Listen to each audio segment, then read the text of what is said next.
स्वागत है। बच्चों, हम आज के इस क्लास में देखने वाले हैं एक कविता जिसका नाम है फूल और कांटे। और इस कविता के कवि हैं अयोध्या सिंह उपाध्याय और इन्हें हरिऔध के नाम से भी जाना जाता है।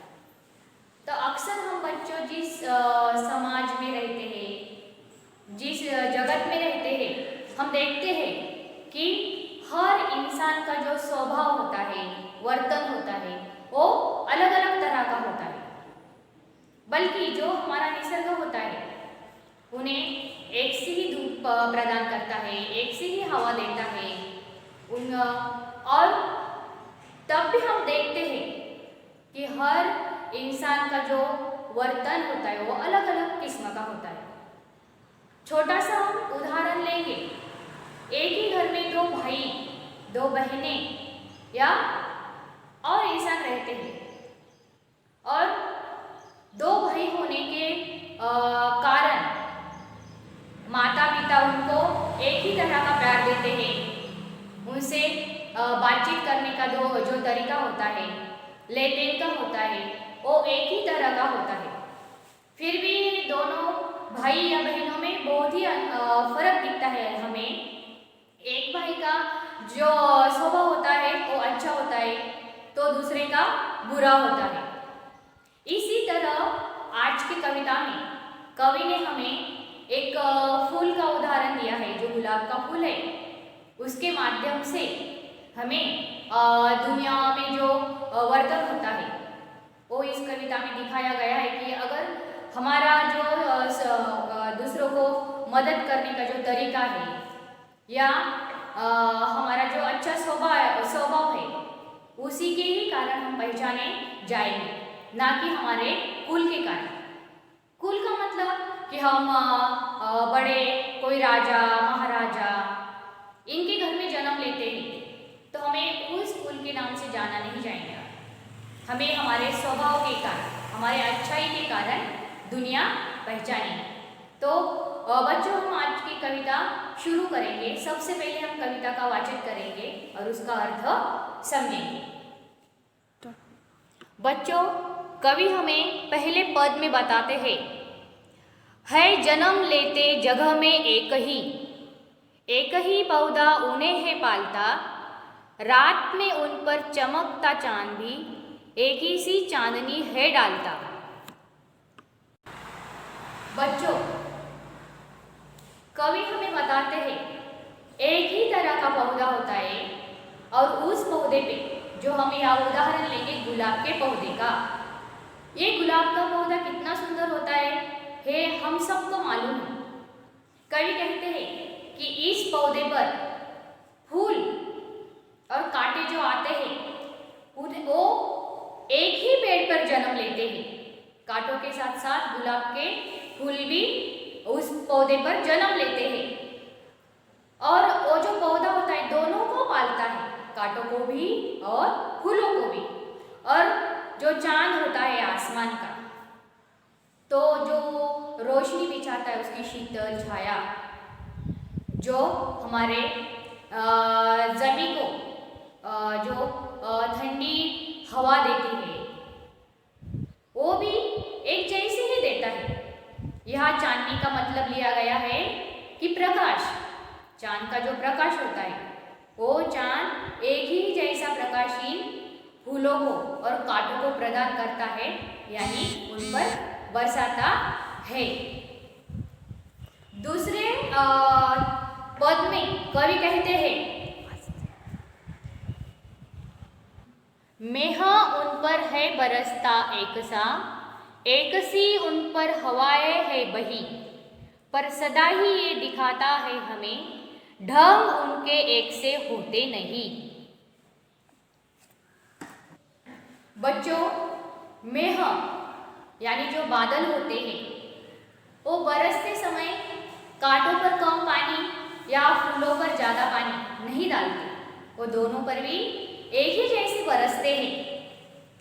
हवाएं जो बहती है वो भी एक जैसी ही बहती है, ना कांटों पर ज़्यादा ना फूलों पर ज़्यादा, वो समान ही इनको हवा बहती है।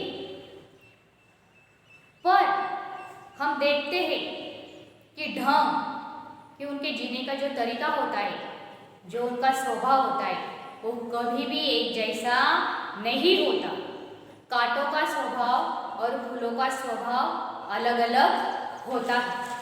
कवि हमें तीसरे पद में बताते हैं, छेदकर काटा किसी की उंगलियां, फाड़ देता है किसी का वर वसन, प्यार डूबी तितलियों के पर कतर, भौर का वेग देता शाम तन। बच्चों देखो, कवि अगले चरण में हमें कांटों के माध्यम से जो बुरे स्वभाव के लोग होते हैं उनको हमारे सामने प्रस्तुत करते हैं कि छेदकर काटा किसी की उंगलियां, फाड़ देता है किसी का वर वसन। देखो, कांटे जो होते हैं वो क्या करते हैं कि अगर कोई उन्हें छूने जाता है या स्पर्श करने जाता है तो उनके उंगलियों में वो चुभ जाते हैं या उनकी उंगलियां काट देते हैं, जिससे उनको बहुत दर्द होता है, उंगलियों से खून बहने लगता है। आगे, फाड़ देता है किसी का वर वसन। कांटे ये नहीं देखते, वर यानी बहुत ही सुंदर, खूबसूरत, ऐसे उत्कृष्ट जो वस्त्र होते हैं, वसन का अर्थ है वस्त्र। कांटे देखते नहीं कि ये वस्त्र कितना अच्छा है या कितना सुंदर है। अगर कांटों के अंदर वो वस्त्र आ जाता है या कांटों के बीच में फंस जाता है तो कांटे उस वस्त्र को फाड़ देते हैं। प्यार डूबी तितलियों के पर कतर, भौर का है वेग देता शाम तन।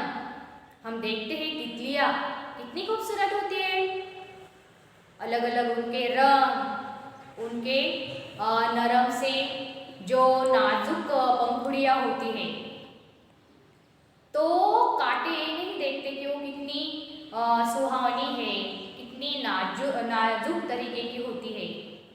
अगर तितलियां कांटों के बीच में फंस जाती है तो वो कांटे उनके पर फाड़ देते हैं।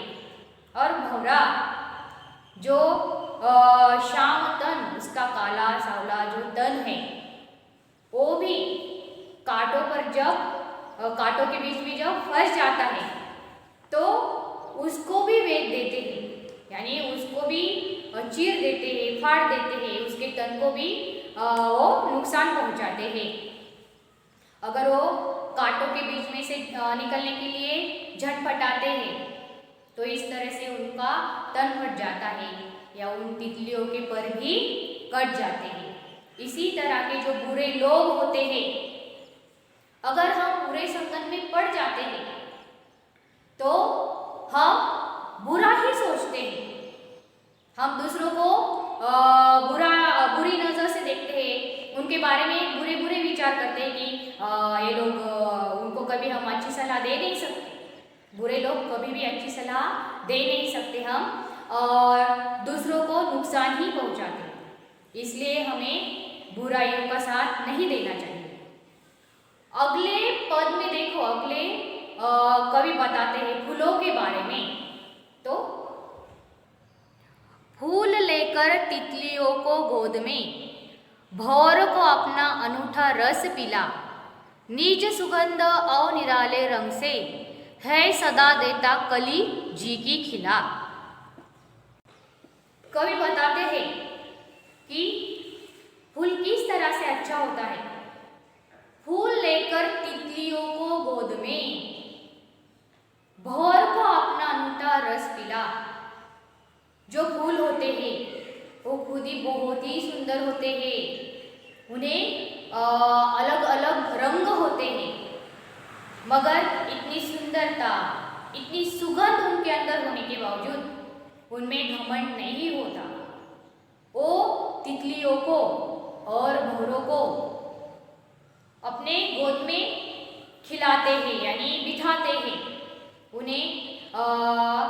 और जो भौरा होता है ये फूलों पर बैठकर वो फूलों को अपने मुंह से वो जो उनका रस होता है वो जब पीता है तब फूलों को चुभन होते हैं, मगर फूल उनको कभी अपना अनूठा रस पीने से रोकते नहीं। अनूठा यानी अलौकिक, अच्छा, मीठा, जो किसी के पास इस तरह का रस नहीं है, इस तरह का रस।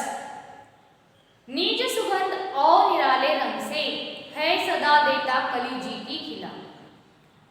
हमेशा अपने सुगंध से और अपने अलग अलग सुंदर रंग से ये फूल क्या करते हैं, हमारे जी की यानी हमारे मन की कली खिला देते हैं, यानी हमेशा हमारे मन को प्रसन्नता प्रदान करते हैं। उसी तरह से अच्छे लोग होते हैं, वो कभी खुद को भी तकलीफ होती है तो बर्दाश्त कर लेते हैं, किसी को उसके बारे में शिकायत नहीं करते, हमेशा दूसरों के दुख को अपना दुख समझते हैं और हमेशा दूसरों को अच्छी सलाह देते हैं। इसलिए हमें भी अच्छे लोगों की ही संगत करनी चाहिए, जो हमारे अच्छे गुण होते हैं और भी विकसित होते हैं। आखिर में कवि कहते हैं, है खटकता एक सबकी आंख में, दूसरा है सोहता सूरसीस पर, किस तरह कुल की बढ़ाई काम दे, जो किसी में हो बड़प्पन की कसर। कवि हमें आखिर में समझाते हैं कि एक जो होता है, जो हमने उदाहरण लिया है कांटों का, वो हमेशा सबकी आंखों में खटकता रहता है। उसकी खटकने की वजह भी हमें मालूम है कि वो हमेशा दूसरों के बारे में बुरा ही विचार करता है, दूसरों को हमेशा तकलीफ ही देता है।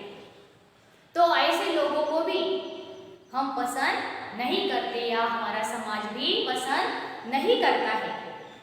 दूसरा है सोहता सूरसीस पर, यानी सूर्य यानी शोभा देता है, शीश यानी सिर, जो फूल होता है वो हमेशा ही सिर पर सजा होता है, यानी जो अच्छा इंसान होता है उसे हमेशा लोग पसंद करते हैं, अच्छा ही कहते हैं, उसके बारे में अच्छा ही सोचते हैं, यानी वो सबकी आंखों का तारा या सबके मन को हमेशा भाता है। किस तरह फूल की बढ़ाई काम दे, जो किसी में हो बड़प्पन की कसर, सॉरी फूल की नहीं, कुल की। अगर हम कितने भी अच्छे कुल में जन्म लेते हैं, मैंने आपको पहले ही बताया, अगर हम राजा के घर में जन्म लेते हैं और कोई एक इंसान होता है जो गरीब घर में जन्म लेता है, मगर राजा कितना भी श्रेष्ठ हो, कितना ही बड़ा हो, पैसा हो उसके पास में, मगर उसका स्वभाव, उसका वर्तन जो होता है वो जो अच्छा नहीं है, तो लोग कभी भी ऐसे कुल के राजा को पसंद नहीं करेंगे। मगर जो दूसरा गरीब इंसान है, हमेशा लोगों के बारे में सोचता है, लोगों की अच्छाई के बारे में सोचता है, तो लोग उसे अपने सिर पर बिठा लेते हैं, हमेशा उसके बारे में अच्छी बातें करते हैं। तो हम कितने बड़े कुल में जन्म ले, वो कुल हमें काम नहीं आता। हमारा जो अच्छा स्वभाव होता है, हमारा जो बड़प्पन होता है, वो ही हमें अच्छा बनाता है। इस तरह से हमारी ये जो कविता है आज यहाँ उसका अर्थ और वाचन हो चुका है। तो बच्चों, एक बार ये कविता हम पढ़ लेंगे अच्छी तरह से।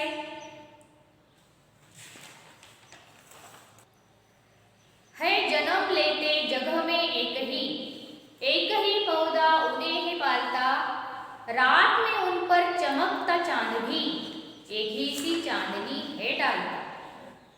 मेह उन पर है बरसता एक सा, एक सी उन पर हवाएं है बनी, पर सदा ही एक दिखाता है हमें, ढंग उनके एक से होते नहीं। छेद कर काटा किसी की उंगलियां, फाड़ देता है किसी का वर वसन, प्यार डूबी तितलियों के पर कतर, भौर का है वेद देता में भौरों को अपना अनूठा रस मिला, नीच सुगंध और निराले रंग से है सदा देता कली जी की खिला। है खटकता एक सबकी आंख में, दूसरा है सोता सूर शीस पर। किस तरह कुल की बढ़ाई काम दे, जो किसी में हो बड़प्पन की कसर। तो बच्चों, इसमें हम शब्द वाटिका में जो नए शब्द है वो देखने वाले हैं।